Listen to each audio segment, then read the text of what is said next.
J.C. Penney's announced this week that it will not advertise on Ellen's Coming Out episode.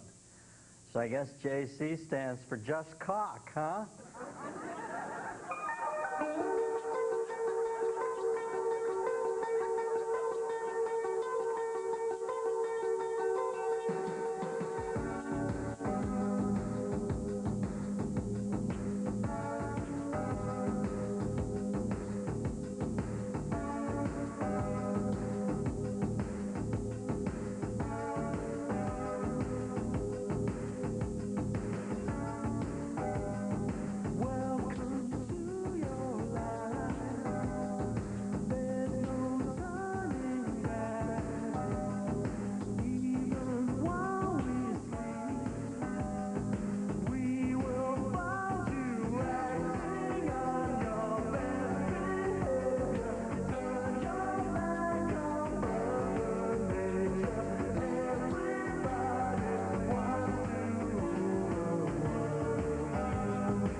Oh, Barracuda!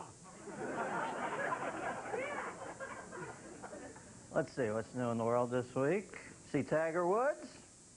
Unbelievable, huh? Unbelievable.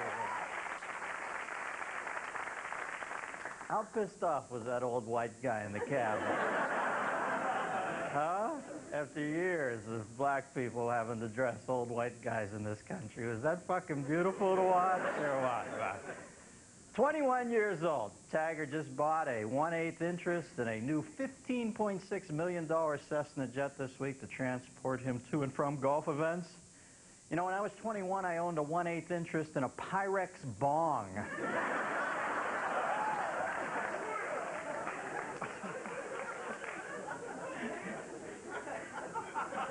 The key to that joke, of course, being the word Pyrex. Search is still going on for the bomb-laden Air Force attack jet. This story scares me. It disappeared over Colorado 2 weeks ago. The latest theory is that the plane collided with the Heaven's Gate cult on their way up to the spaceship. And just the theory. You roll the dice. You don't know. Pope John Paul Parallel Lines celebrate the second. Sorry,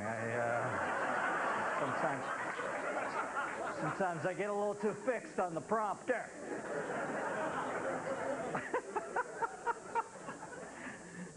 J. Paul Deuce celebrated Mass Sunday in war-torn Sarajevo in an impassioned plea for peace in the region. He reminded the 35,000 attending the service that whether they're Bosnian, Serb, or Croat, one thing transcends all languages, all nationalities, that, of course, being bingo! According to a new study conducted by the U.S. Census Bureau, women in this country earn 29 cents less than men. We're only talking 29 cents? What's the fucking problem?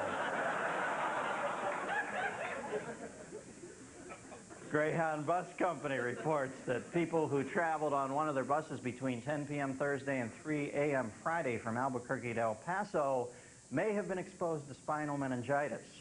Greyhound says they're testing this new promotion only on this route, but if it proves popular, they're going to take it nationwide, huh?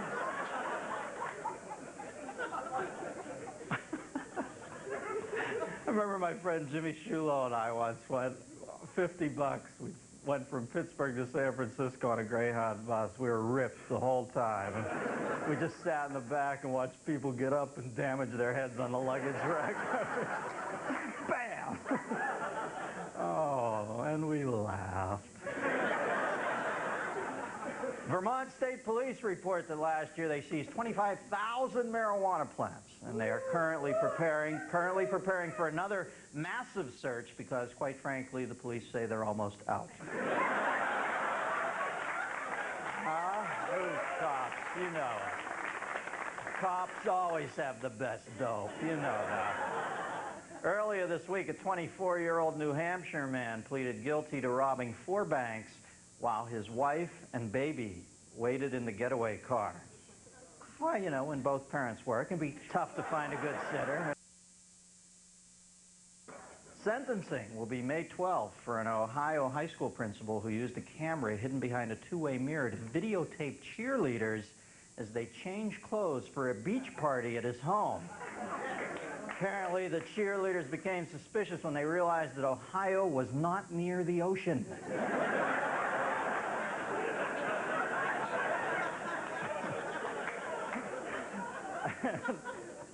Kathy Lee Gifford announced that starting June 1st, she'll be taking Fridays off. I'll try to go on.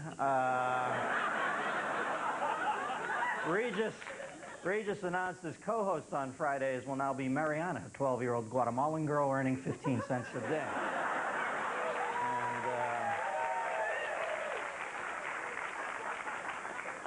Well, bring her on, Gelman. Just make sure she's got the proper papers, because right now, hundreds of thousands of foreigners are streaming into this country illegally per annum. Now, I don't want to get off on a rant here, but is America still the melting pot, or has it just become a crock? The thing that has always made our country unique and remarkable was its open-armed willingness to accept all people who needed refuge from their dysfunctional mother and fatherlands. That's what America has always been, a teen shelter for runaways from abusive families. But the simple era of immigration is long over. Right now in this country, immigration is looked on about as fondly as Billy Ray Cyrus opening for Trent Reznor.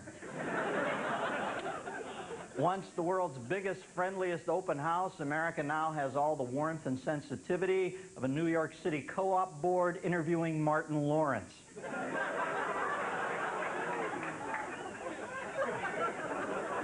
Now, one reason for that is by the year 2050, there may be 400 million Americans, and 320 million of them will be in my way on the fucking 405. Now, I'm by no means a xenophobe, but I do watch Hercules, and I think Serbo's such a hunk. But, sorry, back to immigration. Our borders are being violated more often than Courtney Love in a mosh pit at the Citadel, okay? Sure, people complain about illegal aliens, but they don't complain about getting the cheap immigrant labor they provide. At least I'm upfront about it. Every morning on my way into work, I drive by the Writers Guild. There's usually 20 or 25 Mexican comedy writers hanging around the sidewalk waiting for work, you know. I'll pick a few of them up. Viva referencia obscura!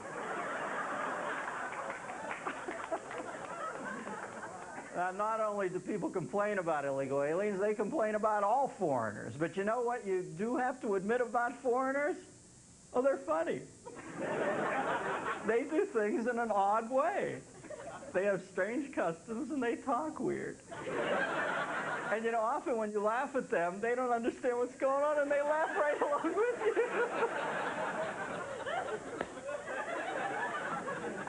Immigrants supply us with many things, not the least of which is a defenseless target and scapegoat, an invaluable commodity in the eternally bullish markets of politics and blame. Look, we're all just people who happen to live in this place called America. At one time, we thought that this land went on forever and ever, with nothing but space and fruit-laden trees ahead. But just as when you were a child and your bedroom looked so enormous, and then years later, you were confounded by however you fitted into that tiny little bed, our perspective as a nation has to change and grow up too. It's pathetic that the Viper Room has better security at the door than we do at our borders. We have to do something. We have to do something to stop illegal immigration. It threatens not only us, but the legal immigrants too. Our border police, are basically mall cops with night goggles on, okay? They just keep hiring more and more agents for the U.S. Border Patrol, and although the situation on the Mexican border is still not under control, I'm happy to report that we do have things on the Canadian border pretty much well in hand. Oh, sure, the occasional crafty Canadian will slip through dressed as a giant beaver, but that's the exception. For the most part, we've beaten the Canucks down to the point where they're resigned to just stay home and think of new animals to put on their currency. Listen, immigrants who come to this country looking for a free ride should be asked to leave, but I also believe that third and fourth generation Americans, those whose papers are perfectly in order but whose lives aren't, they should also be told to leave. In fact, let's ship the whole country to Greenland and start bringing everybody back in here on a case-by-case basis. In the meantime, here are some guidelines for newcomers to our hallowed, syringe-laden shores. 1, I don't care how they wait in line in your country, stop fucking pushing me. Okay? 2, pets of immigrants have to be able to do tricks. One thing this country does not need is any more unskilled dogs. 3, you leave those little nut hugger swimsuits over on the Quasette. Okay? Yeah. You leave those over at Con, Baron von Hartman, all right?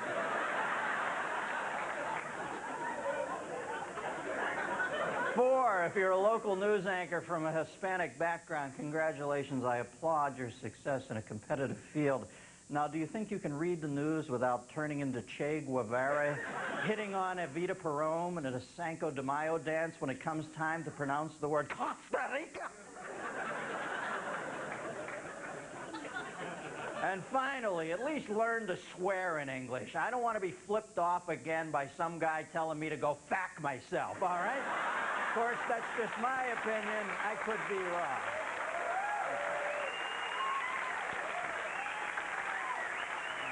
Yeah. All right. Couple people not applauding. Let's see a green card, pal. Oh, no, he wants to ad-lib with me. I want to know what you think, America. Give me a call at 1-800-522-8673. Tonight's guest plays a president struggling with the immigration problem on HBO's The Second Civil War.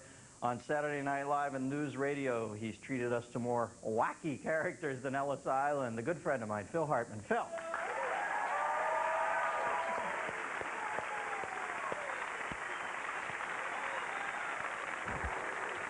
Come round. What up, D? You're over here, baby.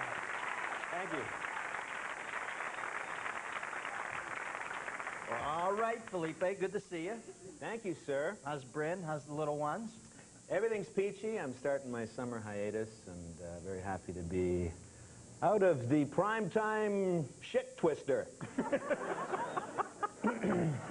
What's the word over there? Littlefield gonna give it another season? I don't know. It's anybody's call, really. At this point, I just want to surf, man. All right, Moondoggy. Now, I understand this. I haven't seen it yet because it's on HBO. I don't get HBO, but I have. Second Civil War is about a parody of what happens if immigration goes unchecked. What are your views on it personally? On the film, Second Civil War? On immigration? Well, I am an immigrant. I came to this country in 1957 from a terrible hostile regime in Canada. With my family, and then after hanging around for some 33 some odd years, I decided to become a U.S. citizen, and now I'm one of you, Americans. So I certainly don't oppose immigration, but what's fascinating about this subject, and it's one of the things that's touched upon in the movie The Second Civil War, is that you cannot even discuss this subject without being considered a racist in this country. And the immigration policy in the United States is the most liberal in the world. 800,000 people a year enter the United States legally, 900,000, and maybe another 200,000 or 300,000 illegally. And no other country tolerates that kind of illegal immigration or that kind of mass influx through their borders. If you discuss the idea of immigration reform in Congress, all hell comes down on you.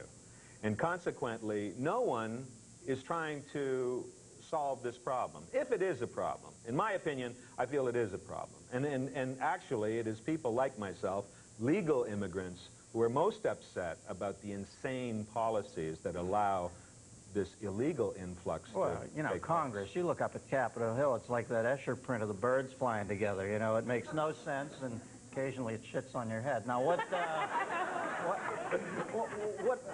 would you do to straighten out immigration in this country? Or do you feel it needs straightened out? Should we let more in? Should we let less in? You understand that people think the pie's being cut too narrowly, and some people want to keep people out for a while. Do you think that's not the American way, though, I guess, right?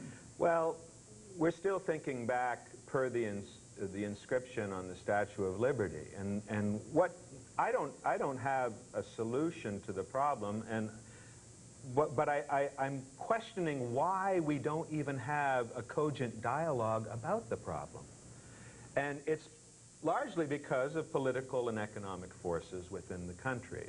That and nobody speaks the same language anymore. And that. But you know, like a Democrat in Congress won't raise up the idea of immigration reform because the downtrodden in our society traditionally vote Democratic. A Republican won't bring it up because Republicans overall are about business, and immigration, illegal and otherwise, provides a cheap labor pool. Also, anybody who has brought up the idea of immigration reform has been confronted by the lobbying groups of all nationalities who are trying to continue to encourage the influx of individuals. But it's only going to heat up because we're not discussing it. Do you know that in the next 5 years, over $1 billion a year in entitlements is going to be given through Social Security to foreigners who have immigrated to this country and not put so much as a dime into the system? Ouch. Yeah, ouch. It's going to cause a fucking riot, Phil. Well, that's why I'm here today to talk about the new American Nazi Party.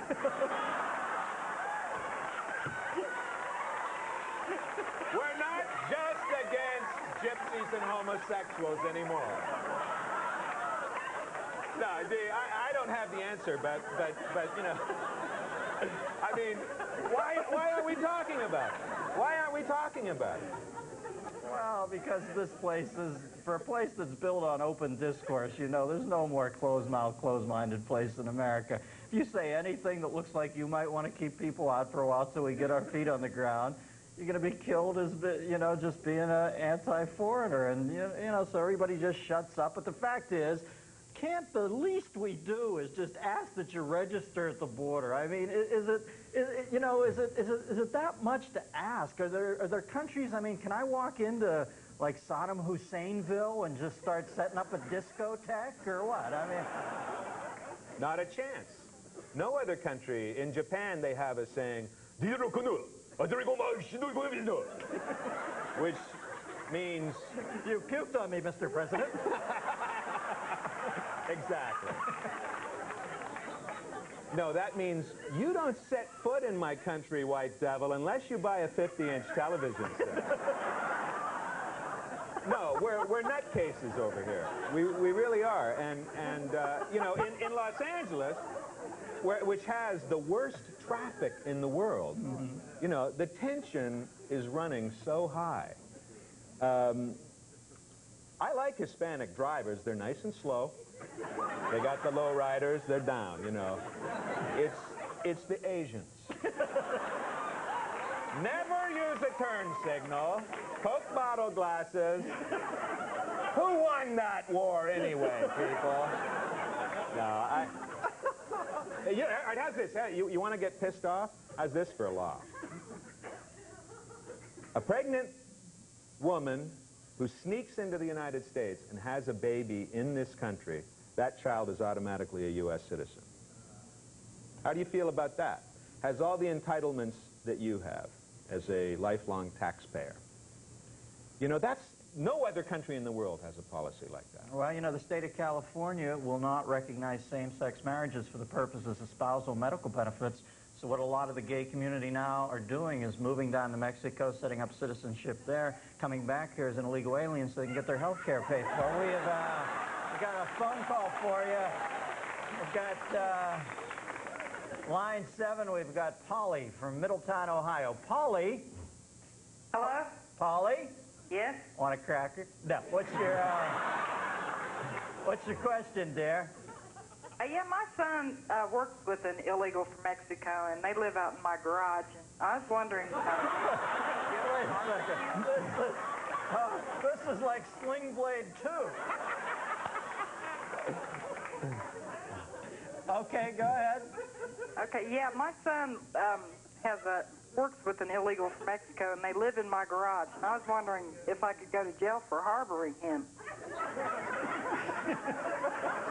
Are they paying you rent? No. Well, you're just a sucker, ma'am. But if they were paying me rent, could I go to jail? Yeah, you could go to jail, but you'd have money to buy cigarettes then. Okay. No, you know, but this brings up a point. I mean, to me, it's not a racial issue. I don't care whether you're from Honduras, Mexico, or Chechnya. You know, if you come here, it should be under the auspices of law. That's all.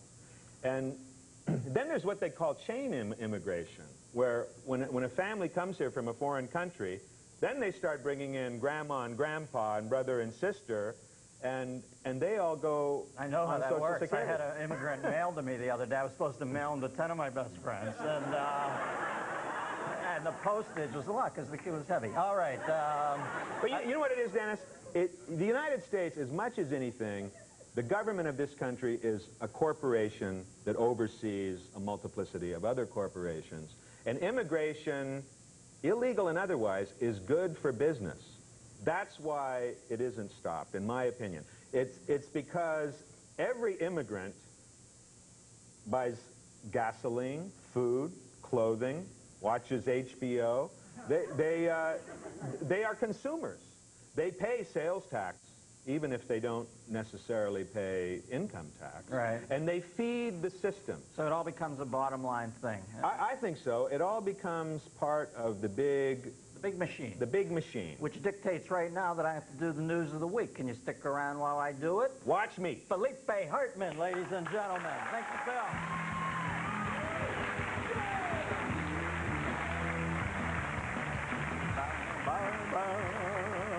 All right, here we go. Here we see a dermatologist attempting to remove Newt Gingrich from an otherwise attractive wart.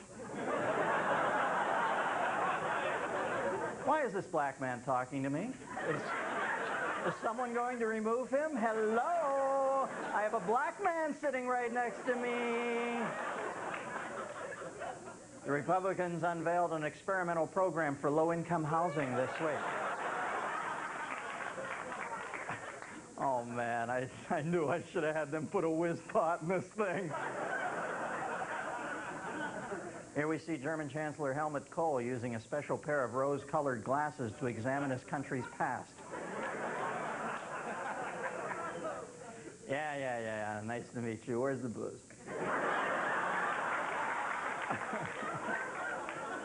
I think I just called Prince Charles sugar cakes. I better slow down. Or should I? Part of the safety problem on China's national airline is probably their policy of having passengers do their final safety check. Here we see whistling champ Chris Ullman. He loves the whistle, just loves it. Whistles every day. Once again, whistling champ Chris Ullman.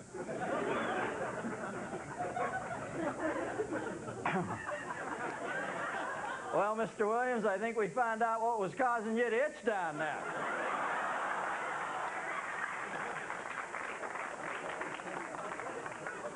There was only one thing wrong with Dirk wanting to be a stock trader. Numbers made him dizzy.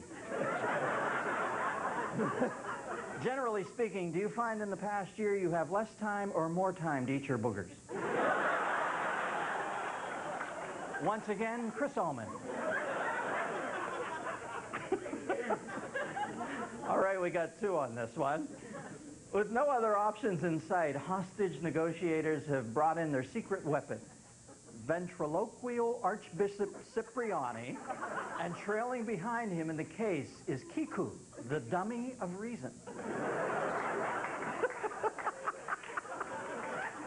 That's the weirdest fucking joke I've ever told. Or, I don't fucking believe this. I have to fucking walk to the fucking rent-a-car place because my fucking ride doesn't fucking show up.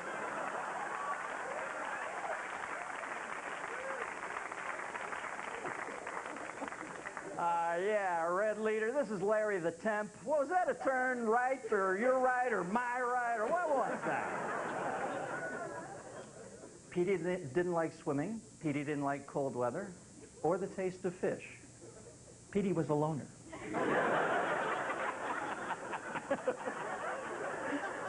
And, of course, this week in Pamplona, Spain, it was the annual running of the testicles. Old and senile Kim Sum, China's oldest pimp, still showed up for work every day. Here we see the employee at every cheap motel whose sole job it is to place a single stray pubic hair on your pillow.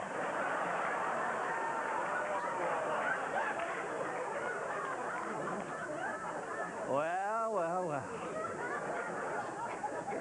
It's official. Cirque du Soleil has run out of ideas. Here, children observe their science experiment, dropping over 1 million pennies on top of a live hamster.